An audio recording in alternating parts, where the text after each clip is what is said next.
मधुतं शरणं प्रपद्ये श्रीरामचंद्रम शरणं प्रपद्ये।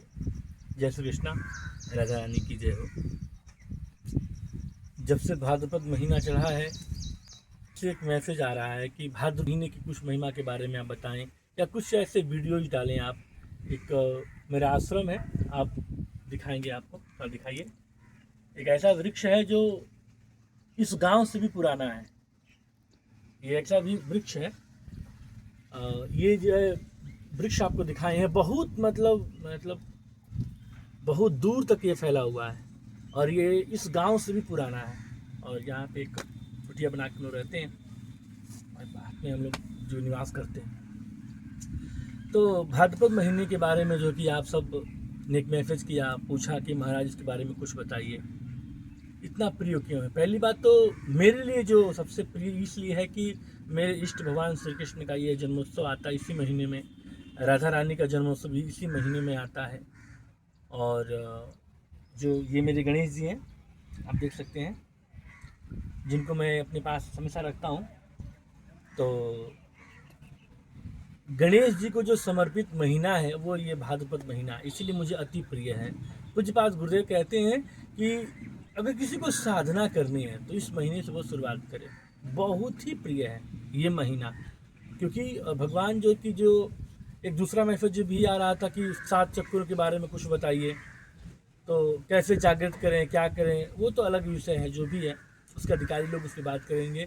लेकिन परम पूज्य गुरुदेव कहते हैं कि ये जो चक्र होते हैं ये सभी जागृत ही होते हैं। कोई ऐसा नहीं कि आपका चक्र बड़ा बंद पड़ा है सदियों से, ऐसा कुछ नहीं है।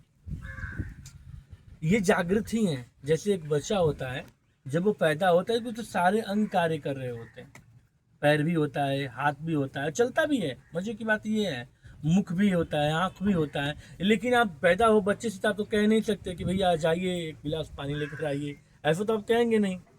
जब तक कि वो बच्चा एक समय पे अपने अंगों पर कार्य करेगा, वो मजबूत करेगा, तभी आपके कार्य वो आ सकता है।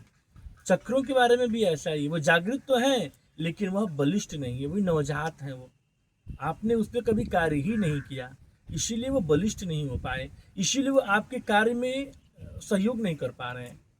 इसीलिए वो बिल्कुल मतलब ऐसे पड़े हुए हैं नवजात शिशु की तरह। इसीलिए आप उस पर कार्य करिए। अधिकतर आप 21 दिन या एक मंडल, मुझे 48 दिन तक जो है किसी भी चक्र पे आप ध्यान करके देखिए। और ध्यान भी कितना, कम से कम जितनी आपकी उम्र है उतना कम से कम ध्यान करिए, और अधिक से जितना आप कर सकें इस पर आप ध्यान करिए। वह चक्र जो है कि बिल्कुल धीरे धीरे वह बलिष्ठ होना शुरू हो जाएगा और वह आपका सहयोग करेगा। और अगर आप किसी चक्र से शुरुआत करना चाहते हैं तो मैं कहूँगा कि सबसे पहले आप जिस चक्र पे शुरुआत करना चाहते हैं उसका नाम है मूलाधार, जो सबसे नीचे का है। गुदा प्रदेश और लिंग प्रदेश के बीच में एक स्थान है, उसको जो हम मूलाधार कहते हैं। वहाँ पे जो है कि मूलाधार का स्थान हमारे शास्त्र जो है कि उसको बताते हैं। और उस स्थान को या तो आप ध्यान दीजिए, और ध्यान देने के बाद एक स्तोत्र बहुत प्रसिद्ध है जिसका नाम है गणेत अथर्वशीर्ष, उसका कम से कम 1000 बार पाठ करिए। और आप जो सोच रहे हैं, मतलब आप अपनी सीमा के अनुसार सोचिएगा, ऐसा नहीं कि आप मोदी बन जाएंगे, ऐसा नहीं है। आप जो कार्य कर रहे हैं, जितना आप चाहते हैं कि यश मिले, जो धन मिले, जो कुछ भी आप सोच रहे हैं, जो कुछ भी, तो उस गणित अथर्वशीर्ष से आपको लाभ होगा, निश्चित लाभ होगा। तो इस भाद्रपद महीने में अगर सबसे बेहतरीन तरीका हुआ कि आप गणित अथर्वशीर्ष का पाठ इसी गणित उत्सव से जो कि आप शुरुआत करें, तो काफ़ी शानदार होगा आपके लिए, काफ़ी शानदार होगा। इसलिए उस दिन से शुरुआत करें और 1000 पाठ गणित अथर्वशीर्ष का करें। मूलाधार आपका सक्रिय होने में बिल्कुल सहयोग करेगा। और भौतिक मूलाधार जब सक्रिय होगा तो आपको भौतिक जो है कि सुख मिलेगा। सक्रिय होने का मतलब है बलिष्ठ होना, जागृत नहीं, ठीक है। वो सक्रिय ही है, सब कुछ बढ़िया है, जागृत है। बस मेरे सक्रिय करने का मतलब है कि उसको जैसे वो बलिष्ठ होगा वो आपके कार्य में लगेगा। अन्य जो आपके प्रश्न होंगे, मेरा पूरा प्रयास रहेगा, आप पूछेंगे यथामति, जितनी मेरी समझ में है। नहीं समझ में आएगी तो अपने गुरु जी से संपर्क करेंगे, गुरु जी जैसे बताएंगे आपको हम बताएंगे। जय श्री कृष्णा, जय श्री राधा।